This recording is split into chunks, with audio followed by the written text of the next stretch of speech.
आपके घर में जब तक कोई पुण्यशाली व्यक्ति रहता है तब तक आपके घर में कोई नुकसान नहीं कर सकता। जब तक विभीषण जी लंका में रहते थे तब तक रावण ने कितना भी पाप किया, परंतु विभीषण जी के पुण्य के कारण रावण सुखी रहा। परंतु जब विभीषण जी जैसे भक्त वत्सल भक्त को लंका से निकाल दिया गया तब से रावण का विनाश होना शुरू हो गया। अंत में रावण की सोने की लंका का दहन हो गया और रावण के पीछे कोई रोने वाला भी नहीं बचा। ठीक इसी तरह हस्तिनापुर में जब तक विदुर जी जैसे भक्त रहते थे तब तक कौरवों को सुख ही सुख मिला, परंतु जैसे ही कौरवों ने विदुर जी का अपमान करके राज्यसभा से चले जाने के लिए कहा तब भगवान श्री कृष्ण जी ने विदुर जी को तीर्थ यात्रा के लिए भेज दिया और कौरवों का पतन होना चालू हो गया और अंत में राज भी गया और कौरवों के पीछे कोई कौरवों का वंश भी नहीं बचा। इसी तरह हमारे परिवार में भी जब तक कोई भक्त और पुण्यशाली आत्मा होती है तब तक हमारे घर में आनंद ही आनंद रहता है। ईश्वर शास्त्र गुरु के प्रति समर्पित रहे। धर्म की जड़ जहां होगी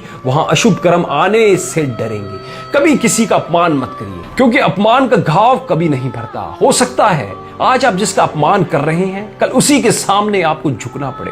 कर्मों का खेल भी निराला है, जो जैसा बोता है उसे वैसा ही काटना पड़ता है। आज दौलत या फिर ताकत के नशे में किसी का अपमान कर दिया तो क्या वह कर्म कभी पीछा छोड़ेंगे? हो सकता है आपकी धन संपदा सब कुछ उसी व्यक्ति के भाग्य से हो। कौन जानता है कि कौन किसके भाग्य का खाता है। कर्म कभी पीछा नहीं छोड़ते। भीष्म पितामह जैसे महाज्ञानी को भी भगवान से पूछना पड़ा कि उनके कौन से कर्म के कारण आज वे बाणों की शैया पर लेटे हैं। भगवान ने उन्हें बहुत ही सुंदर जवाब दिया कि कर्मों की गति बहुत गहरी है, इसलिए बहुत सोच समझ कर करिए। उनका अपराध था कि वह अन्याय को मूक दर्शक बनकर देखते रहे। जब उन्होंने उसका विरोध नहीं किया तो वे उसके भागीदार बन गए। मानिए या फिर मत मानिए, कर्मों का हिसाब हर किसी को देना पड़ता है, चाहे वह आज का कर्म हो या फिर 1000 वर्ष पुराना कर्म हो। कर्म हमेशा वापस लौट कर आते हैं। रिश्ते नाते दोस्त परिजन सर्व कर्मों की बदौलत है। हम कर्मों से कभी भाग नहीं सकते।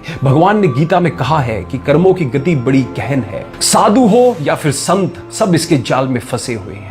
स्वामी रामकृष्ण परमहंस माता के परम भगत थे, पर जब उन्हें गले का कैंसर हो गया तो उनके शिष्यों ने उनसे निवेदन किया कि आप माता से कहकर अपनी बीमारी दूर कर लीजिए। पर स्वामी जी ने जवाब दिया, यह मेरे कर्म है जो मुझे भोगने ही है। अगर इस जन्म में नहीं भोगे तो अगले जन्म में दुगने होकर मिलेंगे। जब तक उनका शरीर था तब तक उन्हें उस तकलीफ से गुजरना ही पड़ा। हमारे शरीर की हर पीड़ा के पीछे कहीं ना कहीं हमारे कर्म ही होते हैं। इसलिए ना ही कभी किसी का दिल दुखाएं और ना ही पीड़ा पहुंचाएं। कुछ लोगों को बैठे बैठे सब कुछ मिल जाता है तो कुछ लोगों को मेहनत के बाद भी कुछ नहीं मिलता। एक मजदूर दिन भर मेहनत करके 400-500 रुपए ही कमा पाता है, तो वहीं एक अमीर आदमी पलंग पर बैठे बैठे दिन भर में लाखों रुपए कमा लेता है। कर्मों का प्रभाव ऐसा होता है कि जितना भी भोगने की कोशिश करिए वह आपको पकड़ ही लेगा। इसलिए अच्छा करिए तो बदले में अच्छा ही मिलेगा। दोस्तों, मैं उम्मीद करता हूं इस वीडियो ने भी आपको जागरूक किया होगा। अगर करा हो तो अपने सभी दोस्तों और रिश्तेदारों के साथ भी इस वीडियो को शेयर करके उनको भी कर्मों के प्रति जागरूक जरूर करें, जिनसे वो भी आने वाले समय में अच्छे कर्म कर सके। धन्यवाद।